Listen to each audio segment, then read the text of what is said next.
Yeah. What was that like? What a shock, you know. You stirred you up, you know. Yeah. You felt like you had to do something. Right. I did anyway. They gave me a choice of Army, Navy, Air Force, or Marines. I thought I'd like to get in the Coast Guard, but so I took the Navy because I couldn't picture myself being in the Army for some reason. And I always liked water, liked to have a boat, and you know, so I was accepted in the Navy, and they sent me to Great Lakes, Illinois training station. It's near Chicago. Yeah, and so why did you not choose the Army? Well, for one thing, I was never like an outdoorsman, like hunting and fishing and all that. And I couldn't picture myself shooting anybody, you know. I don't know, but the Navy appealed to me. So then they put me back in the regular Navy, and they sent me to Treasure Island in California. Put me on a Liberty ship. Henry Kaiser used to make a lot of Liberty ships for passengers. And ended up over in the Pacific in a place called Ulithi, which is was considered a safe place for ships to anchor and sort of get together. And they told me they're going to put me on a ship. It was the middle of the night, and they put me on a small boat and took me to looked like a great big shadow. It was a night, you know.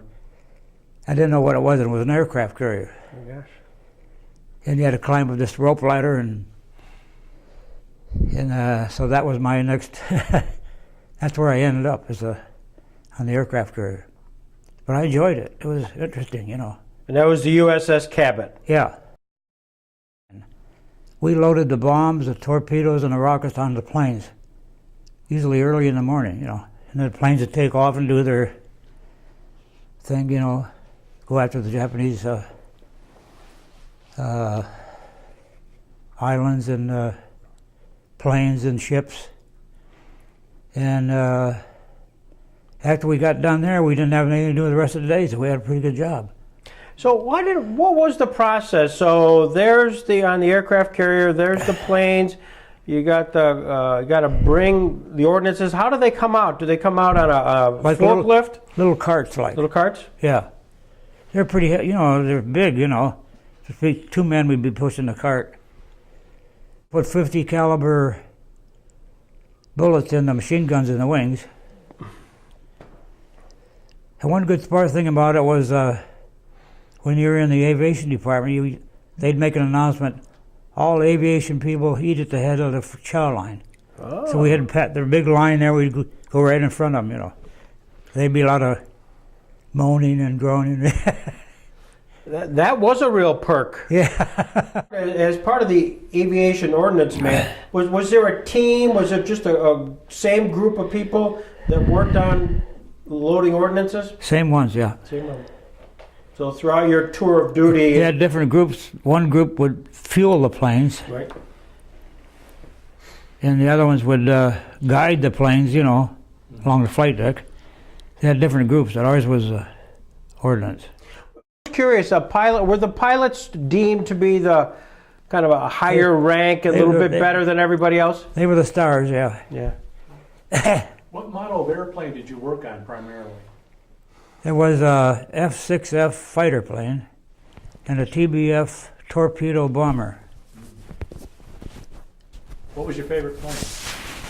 Oh, I don't know. I didn't have a favorite, I guess. The torpedo bomber looked more formidable. Two men in those, and those one man, pilot in the fighter planes.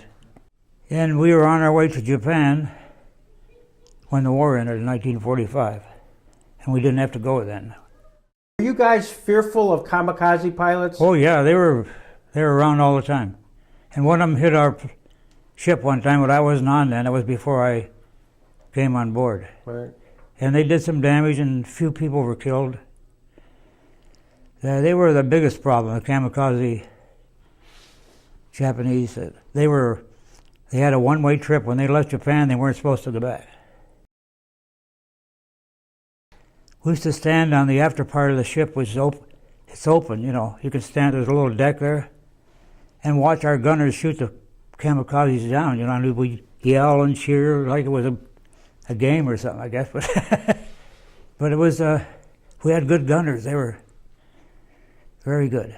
Yeah, we had a little shop there, ordnance shack, they called it. We used to make things. We used to repair equipment, you know, and then we used to make knives out of, let's see, they were files, I think, metal files. We used to make knives out of them. Really? And put a handle on them, you know, for something to do, you know. One day you actually got hit by a torpedo. Yeah, it didn't go off. We were lucky there. So talk to me about that. We even heard this noise when it hit the ship, you know. That was lucky there. Probably doesn't happen too often. No. So what, it just like a ping? Like a thud, like. Wow. Did you feel like you had to go to church after that? We just thought we were lucky, that's all. And Ernie Pyle was on our ship, and I think he's the one that named us the Iron Woman. He was quite a writer. When Ernie Pyle came on your ship, did you know it? Oh yeah, Yeah. yeah. They told us he was coming. Yeah. He was a real nice man. He talked to enlisted men instead of the officers, mostly. Yeah. Asked you where you're from and how you're doing, you know. And He died shortly thereafter, didn't he? yeah, he left our ship and went on an island. I can't remember the name of it. For some reason, he was riding in a jeep, and I think he was shot by the enemy. I saw one pilot come down, and the hook didn't hold onto the cable that they raise up, you know, when the planes land. And he missed it, and he crashed into some planes that are already parked on the forward end of the flight deck, and he got killed. His plane was all banged up, Right. and it was a bad accident. That's the only thing, only person I saw get killed, you know. Well, this is stupid, and it isn't, it's not important, but one time I was on, my airplane would happen to be parked right at the edge of the forward edge of the flight deck.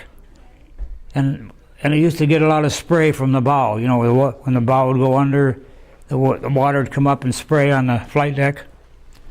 And the wing was wet, and I was loading ammunition into the gun on the one wing, and I slid off the wing and landed on the deck. Okay. And I sprained my left ankle.